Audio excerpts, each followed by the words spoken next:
So good evening. Good evening all. I hope you hear me.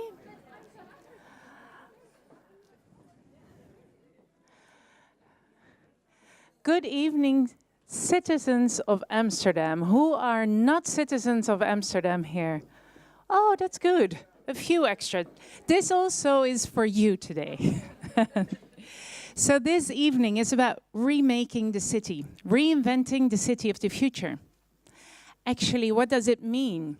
And I was thinking about that. My name is Anrieke Dauma. I'm responsible for the cities program within Circular Economy. And we're a social enterprise, and we hope to accelerate the transition to a circular economy. I'm not going into the why, but the other day I was actually preparing a test with my son for history. And as I work with cities all around the world, it was an interesting chapter about the foundation of cities, about the foundation of settlements. And it made me think, what's the essence of a city? What's the core of a city? Because we ask ourselves every day the question, what should the city of the future look like? And I came to the following 5 points, which is, with the development of agriculture, actually cities were founded because they were trading food. They were storing food. They were minimizing the costs of transport to trade and to barter food. With manufacturing, trade, and consumption of products, we see that nowadays, more than 70% of all our natural resources flow through the city.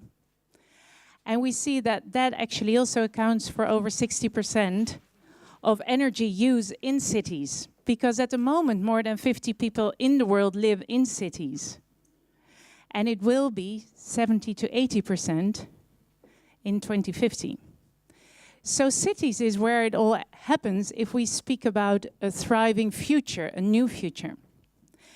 Another core element of the city is actually the development of technology happened there, with the development of the plow, resulting into AI now, resulting into information of technology, IoT, providing smart cities, and all different kinds of technologies you can think of. It happens here in cities.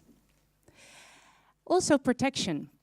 It was founded as protection against invasions, but at the moment we're actually combating crime within our own cities.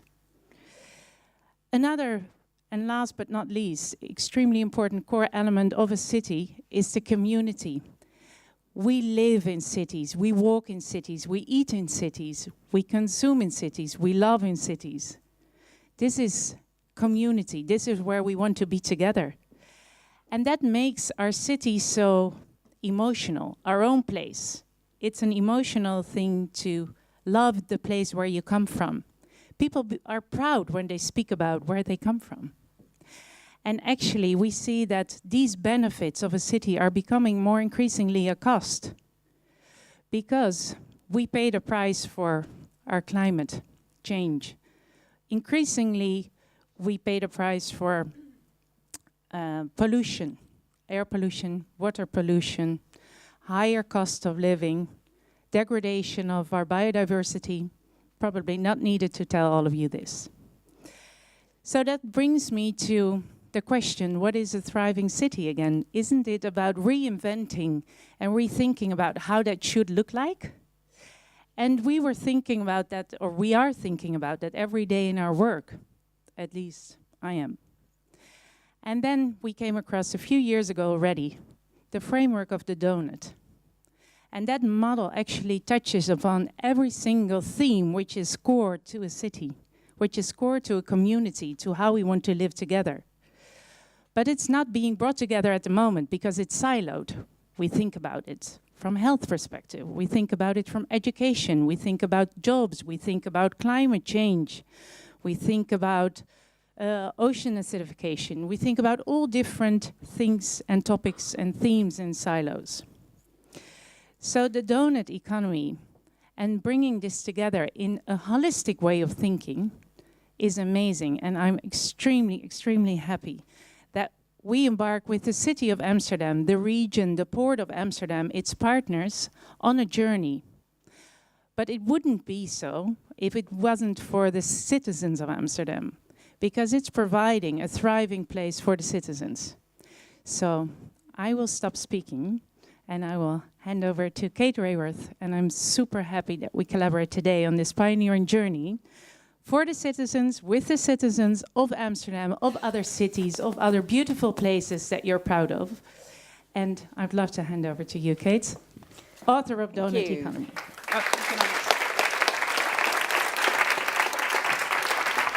Thanks, Enrique, and thank you everybody for being spontaneous. Because this event really was only invented by me and Sjoerd, I think on Friday morning. In a little, literally, the idea only happened on Friday morning, and then it went on Twitter, and then you booked all these tickets. So thank you for being spontaneous. By the way, we're going to make you work hard as a result of your willingness to be spontaneous.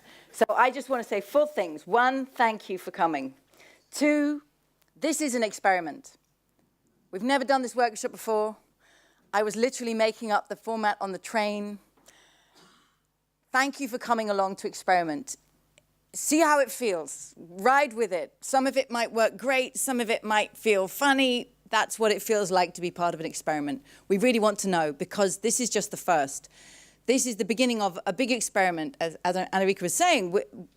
We want to do this here in Amsterdam because the C40 network of global cities that are ambitious to be low-carbon cities, but also to be 21st century cities, they contacted me and they said, we want to use a city donut tool.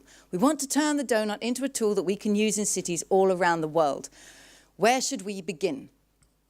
Where should we begin? We should begin in Amsterdam, a place where people are spontaneous, they're ready to experiment, ready to have a go, a place that's ambitious. So this really is exciting for the conversation that can be had tonight around Amsterdam. But know that what you do here is beginning to create a tool that literally is going to be used in cities around the world. So we are looking to you to help us create something really useful here.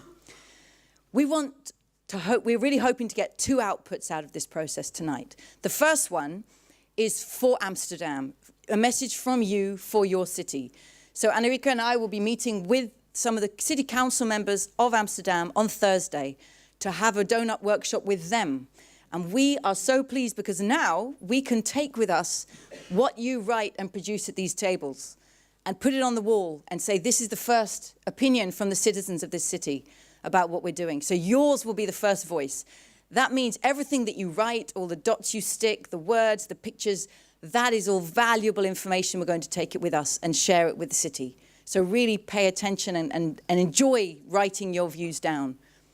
The second output we really want to learn from is how to do this even better next time.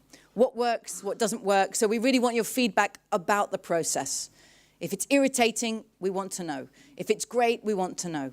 Okay, so those are the 2 things that we're really looking for.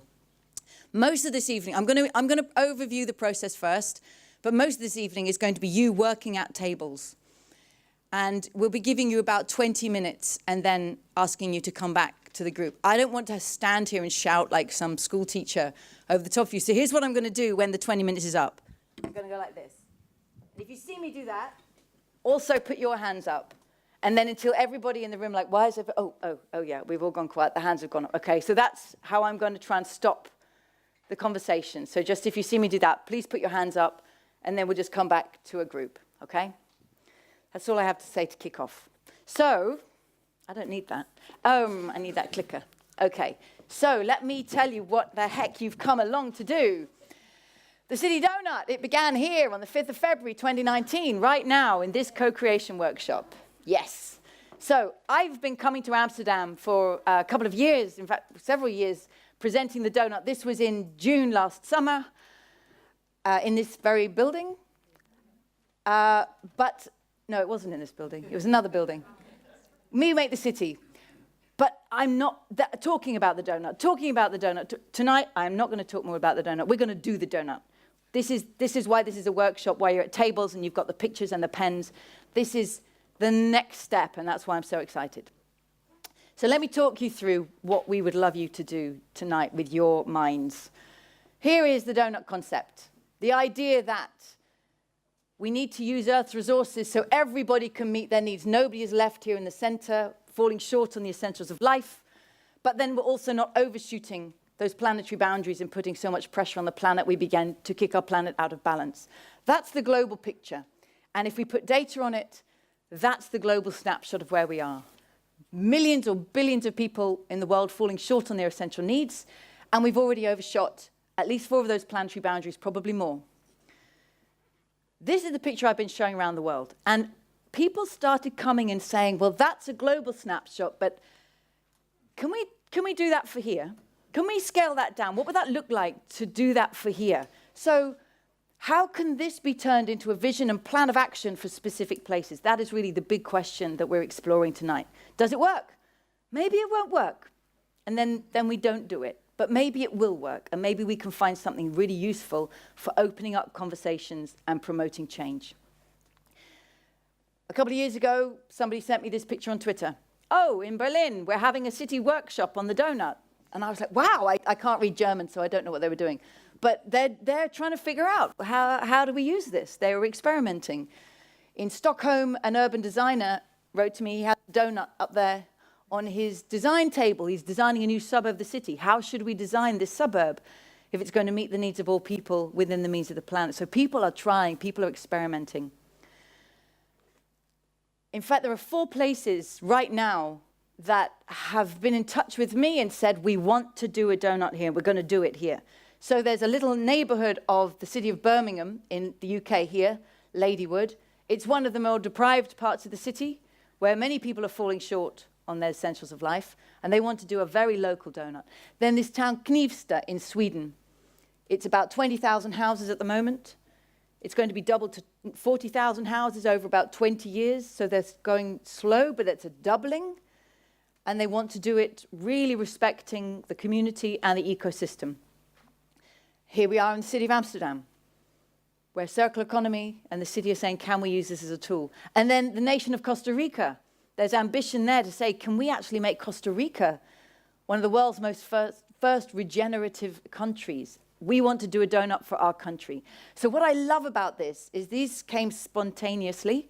They're all on different scales. One is a neighborhood, one is a town, one is a city, this city, one is a country. And when I was buying dots and stickers and sticky pads for this workshop in my local stationery shop, I saw this wrapping paper. I thought, it's our wrapping paper. It's the donut. I had to buy the wrapping paper too. So Costa Rica will have a big one because it's a country. And then Ladywood will have a little one. And it's okay to do this at different scales because the point is it's a tool for that place. So perhaps, just perhaps, there's Amsterdam, a medium-sized donut. And that's the idea that we're playing with here tonight. So let's start making that wrapping paper come true. Ambitious places need both a local and a global vision of what they do for people and planet. This is the real key concept. This is why you might have noticed some of you are sitting at a table with a satsuma on it, and some of you are sitting at tables with chocolate donuts on it. And this is the real key concept that I want to share. This slide is really the philosophy of everything that we're going to do tonight. The idea that any place should have a local vision of thriving people in this thriving place, what we as the people of this place, what we think it means to thrive here, and what the ecosystem in which we live, the natural part of the world in which we live, what it means for that part of the world to thrive here. So there's a local vision, and we're going to call this the citrus. If you see this slice, it's sliced through, it looks like the inside of an orange or a lemon. That's the oranges and the citruses. Any place in the world can set the most incredible ambitions for itself to be thriving people in a thriving place. Okay, but we must do that while respecting the well-being of all people and the whole planet, the rights and the ecological integrity of the whole planet. I'm working with the brilliant biomimicry thinker Janine Benyus on this concept. Janine, if any of you know Janine Benyus's work, it was Janine who drew this citrus. And I drew this donut, and we had this conversation. Do we need this one or that one? Oh, we need both. That's where it comes. We need a thriving vision for people here while respecting the rights of all worldwide. And Janine, she has a beautiful way of drawing metaphors from nature. She said, Ah, I get why you say we need them both. It's like when a bird builds a nest, make a beautiful nest, but you can't destroy the forest to make a beautiful nest. You have to also protect and love the forest. So make a wonderful home for yourself, respect the rest of the system in which you're a part. So that's why we have the citrus and the donut. So just take a look at where you're sitting. You might be on a citrus, which means that the table that you're at, if you've got a citrus, it's going to focus on this local thriving people in this thriving place question. And if you're sitting on a table with the donut, it's going to focus on the global question about how does our city relate to people and planet worldwide. Okay? I'm going to tell you a bit more of the process, and then I'm going to offer you a moment if anyone says, I really wish I was on the citrus table. And we'd just say, if anyone really burningly feels like you want to swap, stand up and see if you can just swap, because we want you to participate at a table that you feel you have a lot you want to say. So I'm going to give an overview of what we're going to do. What I'm about to tell you is probably going to feel overwhelming because I'm going to tell you everything that you're doing and the other tables are doing, but it's because we want you to feel, okay, I'm doing this bit, over there they're doing that bit, and then we're going to meet. But we'll do it step by step. There's instructions on the table. There are people at most tables who are part, just actually, if you're from the circle economy team or if you're from the dinner we just had where we were talking about this process, can you just put your hand up now so everybody knows this? So most tables there's somebody, okay, some of the tables you're out there on your own, you're swimming on your own, you're going to be fine. Most tables there's somebody who's got a little bit of a background, but we're all making this up. Okay, I'm going to show you the process that we're going to run through.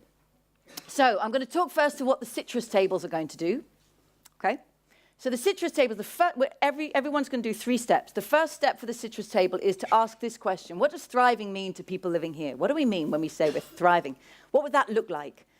So that everybody here was able to lead a good life.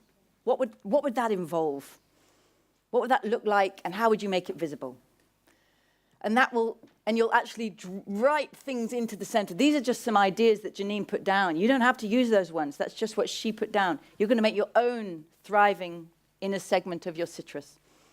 And then in the second section, you're going to ask a different question. What would it mean for this place to thrive? A healthy ecosystem. And the aim would be for our town or city to match or exceed nature's performance. Now, let me tell you what this means. This is Janine Benyus, the biomimicry thinker. She's got this amazing, ambitious vision for cities. So look, here is, I asked one of the directors of the Netherlands Environment Agency, what would Amsterdam be like if there wasn't a city there? And he said to me, okay, there's this place called Biesbos. You know, right? I practiced that word so hard, Biesbos. Okay, so Janine, if Janine was here tonight, she'd say, right, guys, tomorrow morning, a bunch of us are going. We're going to Biesbos. We're going to measure some hectares of Biesbos. We're going to take the ecological performance of that place. How much carbon is this land sequestering? How much biodiversity is housed here? How much microclimate is cooled under the shade of the plants? How is the air filtered and cleaned? How much pollination is provided? These will be the metrics for our city. Can we create a city that matches nature's performance? It's an outrageously ambitious goal. It's beautiful. So we would take those metrics and say, right, Amsterdam, can we sequester as much carbon dioxide as Biesbos? Can we house as much biodiversity? Can we cool the climate? Because then our city would be mimicking the wild land next door. So that's the second question that the citrus tables are going to ask yourself. If you're thinking, oh, I don't know enough about ecosystems, there's a sheet on the table that gives you some background ideas. Have a look there. Okay, and then you'll have done the inside and the outside, and you'll have our vision of thriving people and our vision of a thriving place. And we're going to invite you to put little dots on. So once you've done it, you'll have each get 3 dots. 3 green dots, and you have a think, and you think, right, I'm going to put my 3 deep green dots where I think this city's actually doing well. And I'm going to put my 3 orange dots where I think we're really not doing well right now, because that will immediately give us some data to take back to the city. It'll immediately give us a readout of what the citizens here feel about what's going well and what's not going well. So we really want you to use those dots and show us your opinion. Okay, so that's what the citrus people are going to do, step 1 and 2. Thriving people, thriving place. Over to the global story. This is what the donut tables are going to do. The first question is going to be, what is our city's impact on the rights and well-being of people worldwide? So thinking about, let's start with what's right here, the clothes we're wearing. the dinner you just ate, the wine you drink, the laptops and the phones that we all have. Who made those? What were the labor conditions for the people who made them? What kind of implications are down the end of these supply chains of products that come to us from all over the world? How can we think about that? So you're going to use the dimensions that are already inside the donut and think about what kind of impact does the goods and services that we consume here have on other people in the world's ability to meet their rights and needs? And your second question will be the ecological equivalent. So of those same clothes and laptops and phones and food, what is the city's ecological footprint in terms of our greenhouse gas emissions, the water use that we're benefiting from, the fertilizer that went into our food, land use, materials, plastic pollution, chemical use, and use the planetary boundaries just to start trying to draw on here, just say, right, you know, there's so much water being used to produce the T-shirts that we're wearing. How can you map it? If you don't feel confident on planetary boundaries, there's a handout on the table that just tells you what all of those mean, so you can just have a quick look. Okay? So we'll have done, on one set of tables, we'll have done the citrus and thought about local thriving people in this local place. And on the other set of tables, you'll have thought about social impacts worldwide of consumption here and the ecological impacts worldwide. And then we're going to come together and have a conversation. So the tables will join. And we'll invite you to bring together what you've done and ask these three questions. What would be the challenges of having both our local vision while respecting the rights of people and planet worldwide? What will be the opportunities? We can't only see challenges. It's too easy to see the challenges. But what are the opportunities? What kind of transformations can we imagine in our city that actually might benefit both of those? And what could we do? What could we already do here in our city? Some of these things need changes in global governance, national. What could we do here in our city with ambition? This, of course, will bring out politics, which is what we want you to bring. Your views about what's possible, what's stopping us, what's feasible. Really enjoy that conversation between the citrus and the donut. Okay, that's the overview. That's what we're going to do this evening. Okay? That's where you're going to be working really hard. There's a lot in there, I know. So at this moment, I'm going to say, if you are finding yourself at a citrus table and you think, no, I really want to do the global impact, stand up. And if you find yourself at a donut table and you think, I really actually now realize what she's talking about, I really want to do the local citrus story. If you feel that, just stand up now and see if you can swap with somebody. If you're moved to move. You'd like to move to citrus. And there's a citrus place over there. Great. I think we need you on a citrus. I would like to be in a citrus. Yeah, there's one over there.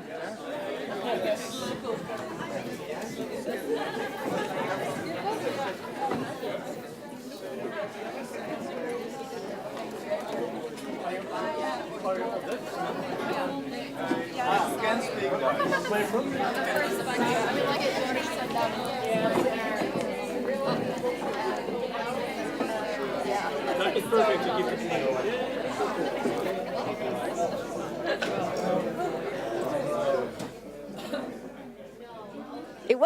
It works, fantastic. Okay, you are about to dive in. Folks, before you dive in, let's just hold it for a moment. So here we go, this is what we're doing. Let me just give you the overview of the philosophy again. Citrus people are talking about thriving people, and then a thriving place, step 1 and step 2. Donut people, you're talking about social rights and well-being worldwide, and then the ecological impacts worldwide, okay? So let me remind you the first step. Citrus people, we're going to give you 20 minutes. Have a great conversation. You are going to say, what does thriving mean to people living here? And you're going to fill in what that means to you. And have a look on there. It says, if we were making an exhibition about it, how would you make it visible? Okay? And then you're going to use your dots and say what's going well and what's not. You've got 20 minutes. Donut people, what is our city's impact on the rights and well-being of people worldwide? I mean, I have right here a beautiful Fairphone, right? The story of the rights and well-being of people worldwide is very different from this phone as it is from an iPhone. So you're going to exploring the possibilities of how we influence people worldwide, okay? You have 20 minutes. Enjoy yourselves. Experiment.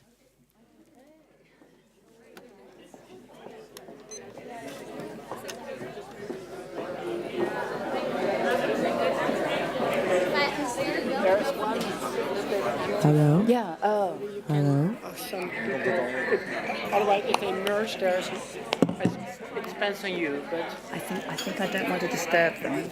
no. Okay, fine.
People, you have 5 more minutes to do this one. If you get the chance to do some dots, that would be fabulous.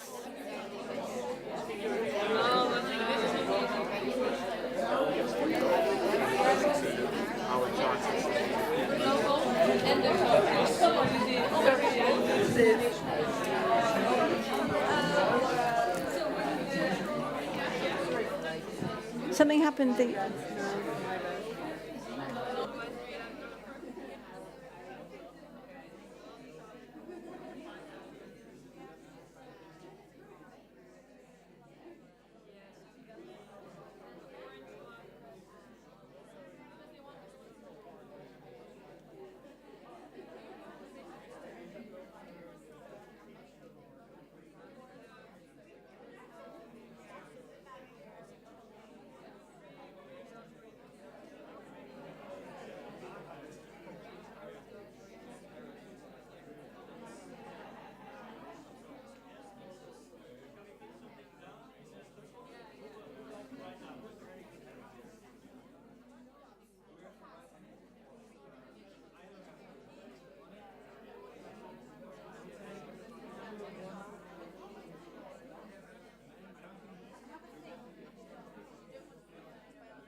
Fantastic. Okay, I just have to tell you how exciting it was to see you all doing that.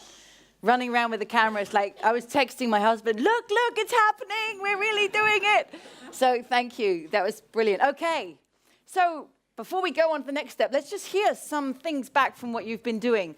How about, let's just hear from, if 3 citrus tables, just whoever wants to volunteer, just tell us one thing that you're really passionate about, that you've captured about what thriving means to people in this place. So from 3 of the citrus tables, just tell, oh, there's one thing we got, this is so important for thriving. Yeah, go for it.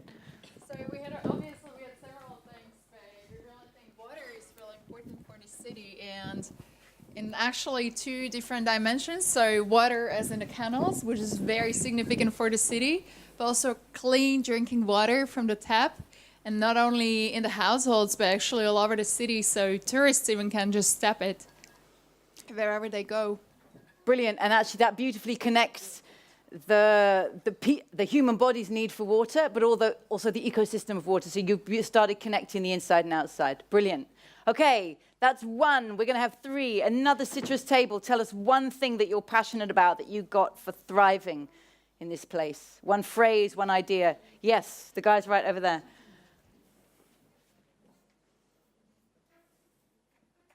We had the idea of inspiration and sort of the way that the city is designed and the sort of processes and infrastructures around us should ask us questions and show us the problems rather than turn us into kind of consuming sheep.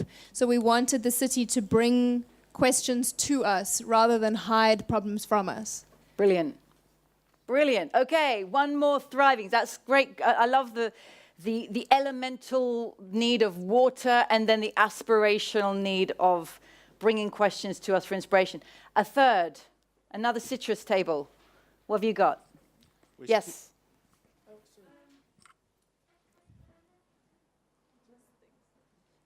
I think affordable housing was one we were quite worried about here in Amsterdam. So I think that's something, we have to pay attention to. Great. Okay, so thank you. That's just 3 little highlights from the citrus tables of 3 things that these different tables felt passionate about that were essential for thriving. And we can imagine huge stories behind all of them. And if you were going to make an exhibition, what it would look like to try and make visible why affordable housing or water or inspiration really matter. Great. What about the donut tables?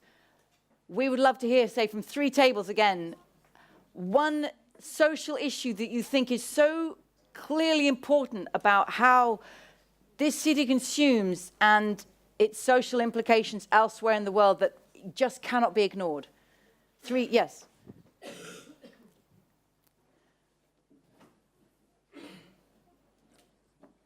We were discussing creating a green square where you could buy only goods which come from a good area. But the most important thing is that you give the right information to people, so people understand what it is to buy jeans from Bangladesh or to buy jeans not made of cotton but of another raw material coming from another country. So information on this type of goods you're buying, it's not only clothes but it's also food, etc., is very important for people. So create an area where you can share that information, but you can also buy these goods. Great. Brilliant. Lovely idea. Okay, a second one, a different social issue that just cannot be ignored about the global impacts of how this city consumes.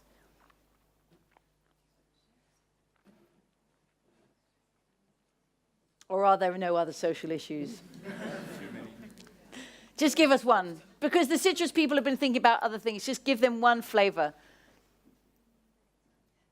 Yes, one. Oh, okay.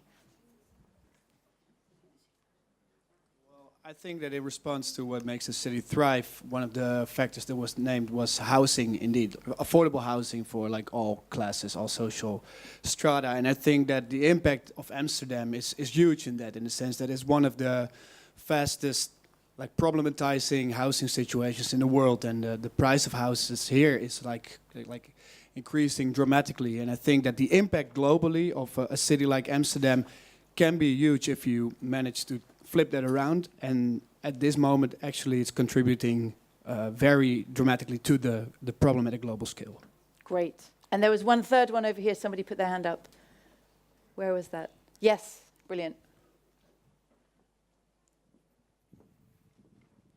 We were thinking that Amsterdam offers a lot of opportunities about education. A lot of people come here to study, like me, but also offer an inspiring environment with this kind of event that make people more aware about sustainability, circular economy, that so it can have a very big impact globally, but at the same time, also bad impact because all these people that are coming here to study are also likely to stay here, and maybe this can be bad for their country of origin. Great. Okay, so the complexity, but also that I like that first idea you had of the possibility of Amsterdam providing inspiration and providing education that people can then take these ideas elsewhere. Yeah. Brilliant. Thank you, everybody who volunteered an idea from there. So that's what's been going on at the other tables. Okay, are you ready for round two? Yeah. Excellent.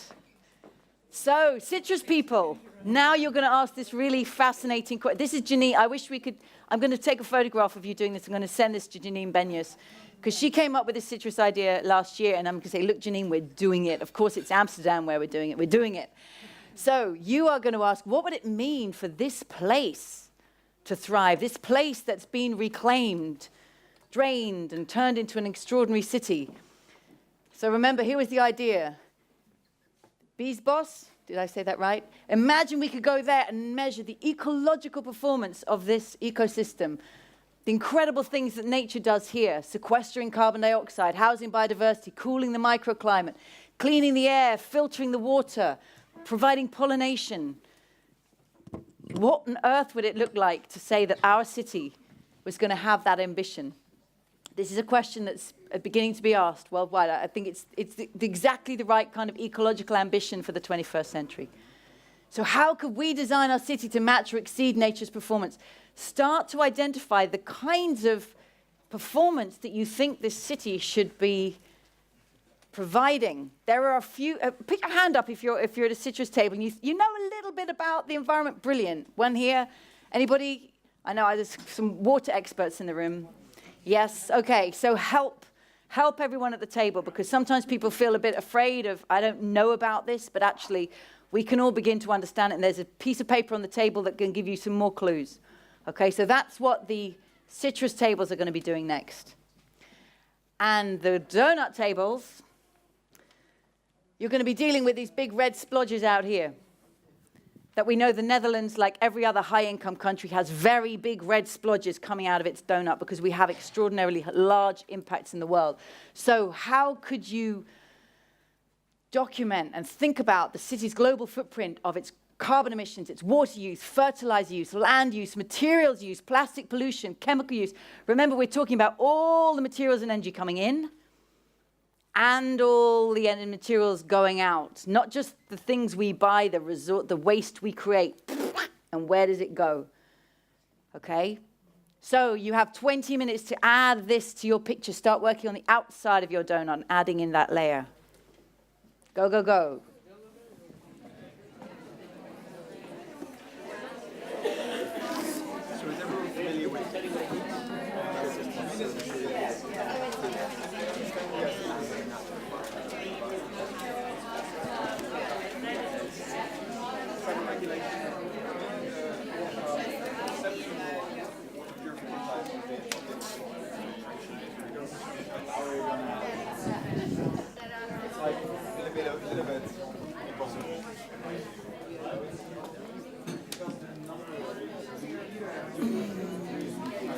Where can I plug this in? Now we'll arrange it. You know, I'm just going to take a photo first.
It shows on the screen if it's on or off.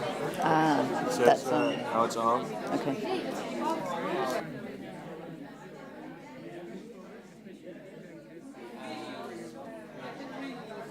You've got 5 more minutes with this one, so start doing some dots if you can.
Fantastic. Okay, so let's hear back from some of our tables. Let's start since we've got the citrus tables here.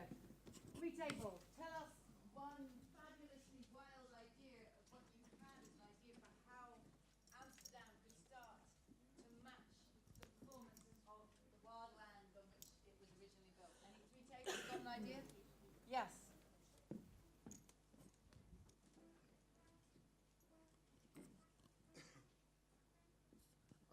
We were thinking to start looking at Amsterdam not as a city, but as a park. And I can talk about for 2 hours about it, but that is basically, you solve everything. and the hungry city. The hungry city, so how do you get food in the city? Food in the park. Yes, obviously. Okay, another one. Another citrus wild idea, yeah. A citrus one. Well, we started creating like the forest city in the same way with urban farming, and it all went very well. And it was a paradise city until somebody said, "Okay, but where's the energy coming from?" And then we started to add energy, and then to produce the solar panels. Well, somebody was talking about raw materials and terrible things happening elsewhere in the world, and then the whole paradise collapsed.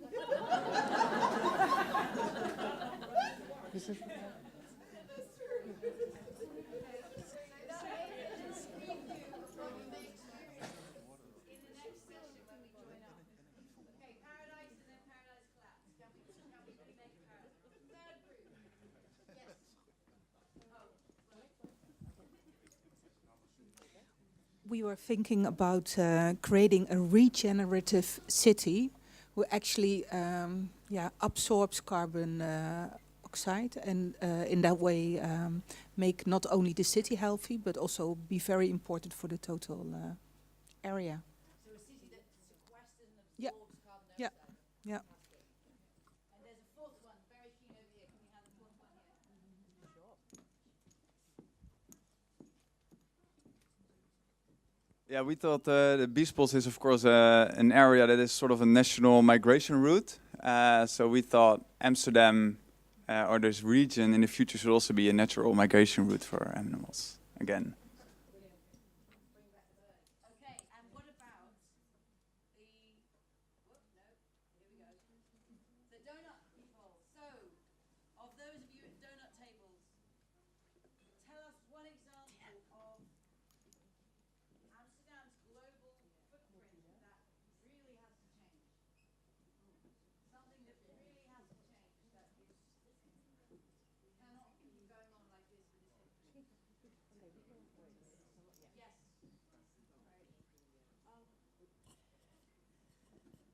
So, I think that, well, of course, we purchase a lot of stuff, which causes many kinds of pollution that we have here globally. I think that we were discussing that perhaps the core of the problem lies in business models. Because, everybody says, yay, we should be more aware, we should buy more socially, but we need options to purchase. And I believe, I could talk about this a long time, but I won't. But I believe that the core of this problem is venture capital, exits, and dividend.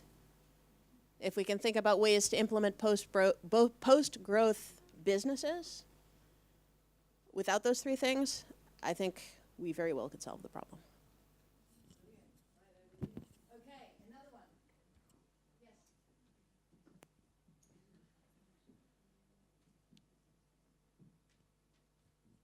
Thanks. Well, related to the business models, but more also to the kind of architecture of corporations, because in Amsterdam we have 14,000 companies as mailbox companies evading taxes and so on, and many more companies that are headquartered here, and many of those companies, again, are globally committing ecocide type of crimes. So if we would sign up as Amsterdam and push our national government to sign up to the UN treaty that is being shaped as we speak for a holding corporations accountable for their human right, but then also their ecocide crimes, then we would actually limit the impact, the horrible impact that Amsterdam and the corporations here are having, ecologically speaking, on the rest of the world. So maybe that's an idea.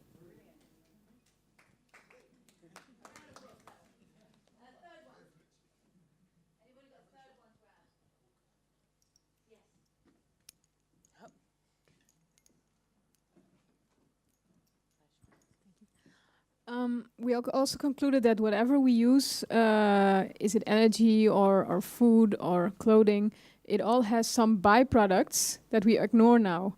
So, and that's waste or wasted energy or wasted food.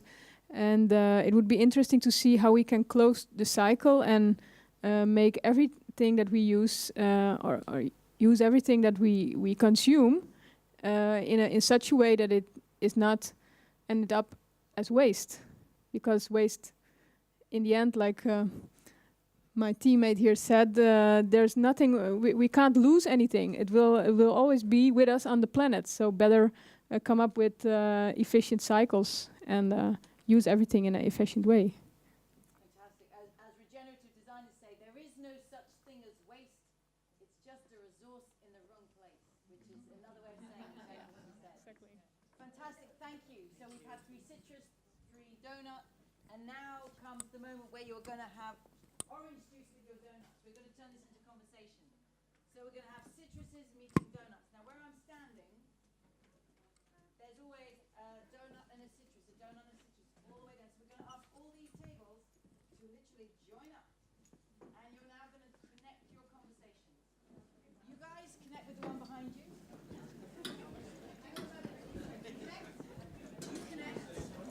There's one extra table.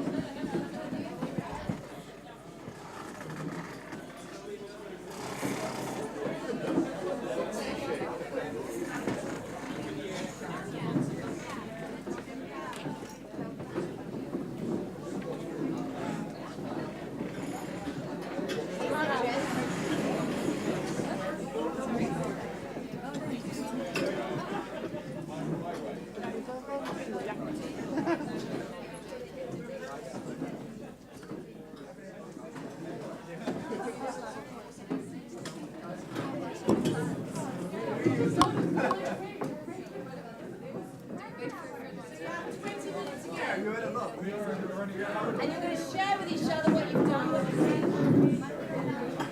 Okay, and here are the big questions. Remember those big questions. What are the challenges? Those are going to be easy to see. What are the challenges of realizing both of these dreams? No, we didn't do this. What are the opportunities? What can we do? But turn this into an open conversation for yourselves. This is a big open conversation for yourselves. What are the challenges? But don't only sit with challenges. That's too easy. Get to what are opportunities? What are the opportunities? How could we find synergies that transform both of these? What can we do? Okay? Open this up. It began in this last session with the companies, with the venture capital. We began going deeper into the systems that sit under. Enjoy opening this up. You have 20 minutes.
If there is limited regulation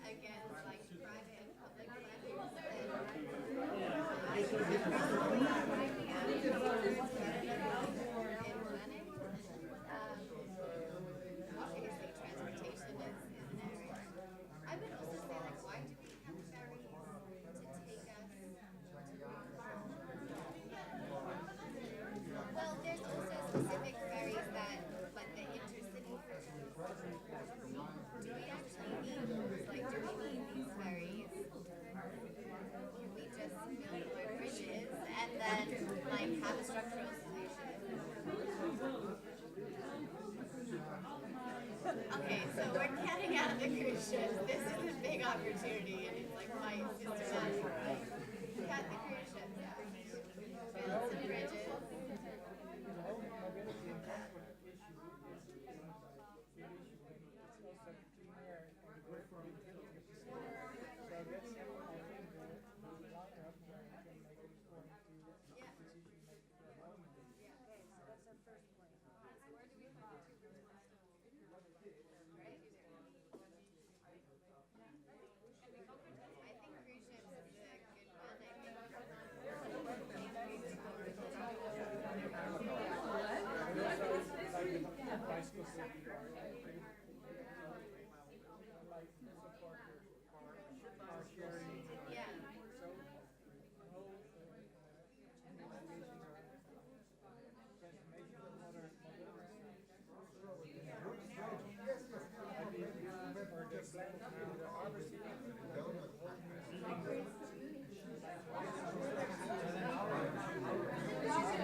Five more minutes.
We're getting really good at this.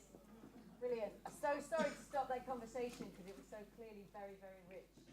Okay, we are heading towards the end of the evening and we want to make sure we keep on time. Thanks to you for giving your time. So we would love to hear from each table one thought from all the discussion you just had, but one thought that you definitely want to make sure is heard by the City Council. Because we're going to be meeting them on Thursday, we can write that up. We're going to capture that now. So one thought from each table, whatever it was you were talking about that you would love to be heard by the City Council, this is immediate input that we can take to that meeting. Any table ready to go with one thought? Yes.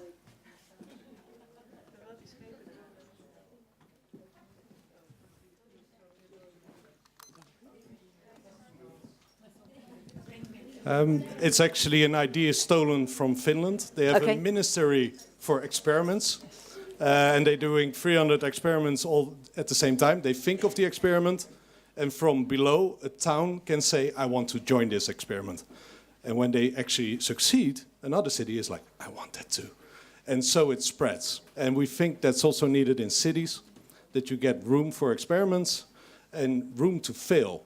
And that should be celebrated, and all neighborhoods should look at each other and like, look what's happening in that neighborhood. That's something we want. So we think that is the way to go, not citywide, but start in small neighborhoods, experiment. Fantastic first point, yes. That is going straight to the City Council. Okay, another table, one big idea to share, yes. So we had two ideas. Well, we had many, but the two that were hanging out here was to use festivals as miniature pilot areas, because they become a small city for 1, 2, 3, 4 days to pilot projects there. And another one was to implement social currency, so to give value to the commons, volunteering work, that you can give value to good deeds and things throughout the city. Great. Two great ideas. Use festivals as a pilot and create a complementary currency that values voluntary work. Okay, fantastic. A third one from another table. I mean, yes, over here.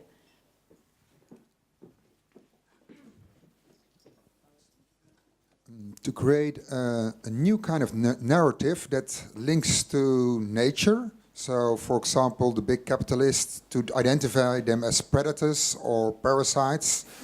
And to introduce that as well with the elections. So we got a 2-month cycle now with the province elections.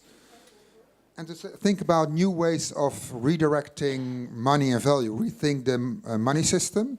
That's for local or for province elections and for the European elections. And to really think, hey, then we have the real influence to change the system. That with, for example, new narratives, new way, what is our role in society? Fantastic. Okay, new narratives with the predators named. Okay, another table. This table? Yes. There you go. Okay. We thought this is what's very good about Amsterdam is that it's a relatively compact city, so that's a quality. But it's also, it's got a lot of air pollution, and we thought maybe if we introduce another mobility system, because it doesn't seem to be really fit for cars, and since it's so compact, there's a lot of alternatives like cycling. So you save a lot of space, and maybe the trafficking, the mobility causing pollution. One of the biggest polluters is the cruise ships that come in and out on a daily basis here, and they are very polluting, and they're basically symbolizing an old economy, I think also an old way of living and consuming that we should not want as an image also to this always projected image of the inner city. So if they want to come to Amsterdam, they can come in a clean ship and to a clean town. Yeah. Fantastic. Another table that hasn't given their idea yet. Over there? Oh, you're such a big table. Do you want to give us another one? We have two. You did have two. Any more? No. Any final messages to pass on to the City Council? There's one here, and there's one here. Great, okay. I guess a big challenge is connecting the food system again to the city. It's really disconnected of the city, and I think it's really important to connect it back to the city and get that food system back into the city. Great. And then one here. There's a lot of small initiatives, but all the small initiatives are not very long there to stay, because then there's a big investor buying everything, and then the new initiatives have to move or restart. So we were thinking we need protection. We need protection to learn from our doings, a little bit close to the table over there. But that protection is really important, because otherwise it's starting and stopped and starting and stopped, and it doesn't grow, it doesn't move on. So we think we really need protection from the city. Fantastic. Yes, and one last point here.